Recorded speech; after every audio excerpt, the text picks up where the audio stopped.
Book review, Murray Rothbard's America's Great Depression. Now, basically, the theory and core of the book is that the Depression was inflationary, driven by government inflationary pressures, and the depression that it caused was extended by the government intervention, which would not allow the free market to flush out the distortions and malinvestment which sustained it. And there are many points in the book of these inflationary pressures. And some of the main points are artificial high wages. The government was urging businesses to pay a certain wage above the cost of labor.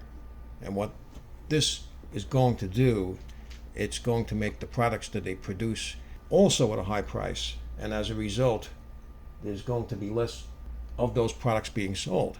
And this is going to cause unemployment because they're going to lay off those workers now because they don't have enough revenue to support the labor. The other point he brings up, and he brings this up several times, is public works.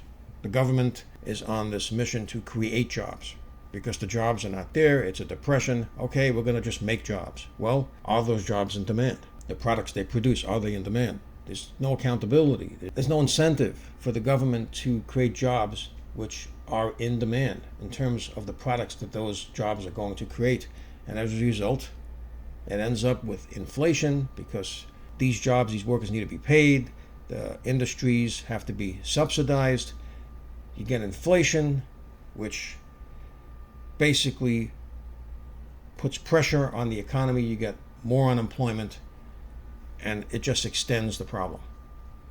And then he talks about subsidies. He mentions this several times in the book. There are certain industries which are being subsidized, which ordinarily should not be. And when you get subsidies, it means more inflation. More money is going into businesses which should be allowed to fail. And this just makes the problem worse. And then, of course, he mentions keeping rates artificially low. He talks about the discount rate. He talks about bond issues, more debt.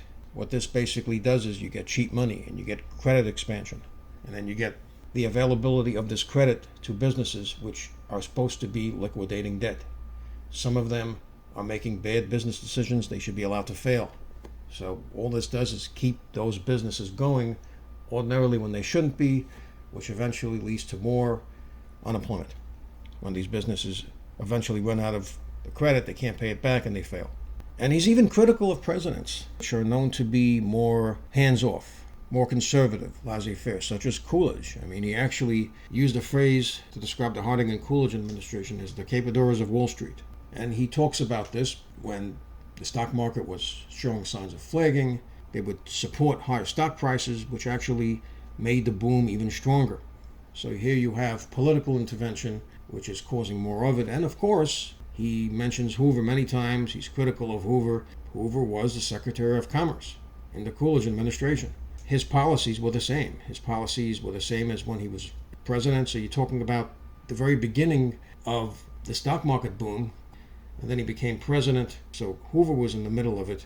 And it wasn't just Hoover. He talks about a lot of local governments that had the same policies in terms of government having an active role in the economy. And he's also critical and mentions the opposing theories as to what caused the Depression and what ended it. And he brings up the interventionists. He brings up the proponents of deficit spending. And he's critical of this. And he is a proponent of the Austrian business cycle. That's hands-off approach. Not the opposite, where the government has an active role in the economy, which he claims is what caused the Great Depression and then extended the Great Depression. Then he talks about banning short selling. Now, the problem with this is there's nobody taking the other side of the trade, right? What short selling does is people are able to cover those shorts, and then the market's going to go back up again, right? If people are selling, there's somebody there to buy it. And then there was a part in the book where they talked about the traitorous hoarding. Oh, this is a consumer economy, right? People have to buy. Now, what does he mean by that? It's a consumer economy. People should be buying. It's patriotic. It's a consumer economy. You have to support the economy. Don't hoard money. Don't save. And this is the consumer aspect of it. Savings bring investment. When you have investment, you can open a business. You can hire people. If you don't have savings and it's just consumerism, that's how you get distortions. You just have a lot of buying and buying. Where's the production, right? And then he talks about tariffs. Well, if you have tariffs, you're going to have retaliatory tariffs, so it's going to hurt American exports, right? So that's not going to help the American economy. And Hoover was a proponent of tariffs. Then he talks about the gold standard. There was inflows and outflows of gold. As you can see, as a result of inflation, gold was affected, the gold standard was affected, as well as how much credit was out there and inflation. And then he talked about banning immigration. And then he used an analogy of curing a surplus of a certain commodity by passing a law prohibiting anyone from selling the products. If you think about this, this is not going to solve anything because not everybody does the same thing. I mean, they're talking about public works. Everyone's a construction worker, right? No. People have different skill sets. They do different jobs, they do different things. And if immigrants are coming here, immigrants have different skills. So if you want the economy to recover, you got to have skilled workers ready to take jobs, and then things trickle into each other. You know, one job supports the other one, and then one industry supports that one, and that's how the economy works in a free market system. But just banning immigration means that there aren't people to take certain jobs in which there is a demand for. So this is going to make the problem worse. This is not going to solve the problem of too much labor being out there. Now, with the benefit of hindsight, now in 2026, if you look at economies of the past, you look at boom and bust cycles of the past, you look at recessions of the past, it's always been the government intervention and deficit spending and stimulus system that was in place.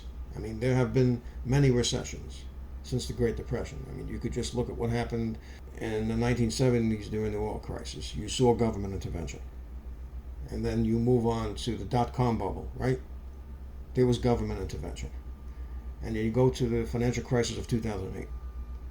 And many of the things that Rothbard talks about in this book are similar. You saw bank bailouts. And he talked about in the book many times about subsidies for the banks. And then he talked about subsidies for certain industries, like he mentions farming. And as you can see, the auto industry was bailed out. They got subsidies. So you see a similar thing being repeated. So the point is, the interventionists, the economists that are proponents of the interventionist system of deficit spending and stimulus, is the system in place. The Austrian business cycle is a critique of that system. The Austrian business cycle was more before the progressive era. You had more of a laissez-faire, hands-off approach, similar to the Austrian business cycle, the Austrian theory of economics that was in place. And that's not happening post-progressive era.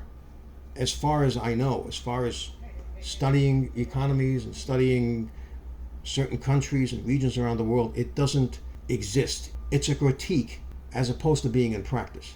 It's a critique of the government interventionist system in the economy, which causes the boom and bust cycle. And that's just the way it is. The Austrian business cycle is a theory. It's not in practice. Now, if you're studying economics, I will say this. I recommend you read this book because it's another way to look at economics. There's no extremes, but if you want to look at the government interventionist system in economic cycles, and there are proponents of it, of course, John Maynard Keynes. I mean, he mentions Keynes in the book. He is a proponent of government intervention. And if you want to look at the other end of the spectrum, it's going to be the Austrian theory of economics, the Austrian business cycle, which is hands-off. That's the hands-off approach. So it's good to understand it. It's good to see and learn from that. And what's very important about this book is that he uses a time in history in which the government was involved very much in the economy. I mean, this was the greatest crisis America has ever faced in its history. It was very bad. It had far-reaching consequences. He mentions in the book as well that foreign governments were also going through a depression. It was a very hard time, and it lasted a very long time. You're talking around 15 years, from 1929 all the way to post-World War II, where the Depression ended. So a lot went on, and he used this as a real-life example of what caused it and what extended it. Is the ultimate model. It's the ultimate time in history to use as an example of what went on and what should have happened. And it's almost like a forensic analysis of what happened. I mean, this is around a 400-page book. It's almost as if there's no stone left unturned. He covers a lot here, a lot of numbers.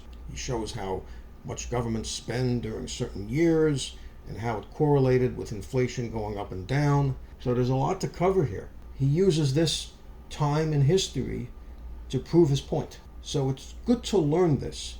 And I think this is his greatest work. It must have taken a lot of time to write this book. There's a lot here to cover. And it's just very interesting to see several perspectives of economic thought. And this is one of them. Now, the government interventionist economists are going to say, hey, listen, under the system of government intervention in the economy, we've had this great prosperity.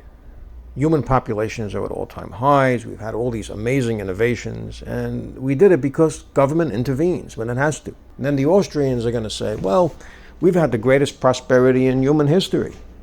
More people were raised from the farms to the cities and raised their standard of living under a laissez-faire system and under the Austrian business cycle. And this was during the time of around the Industrial Revolution, where the government was very small, laissez-faire, and look at all this prosperity.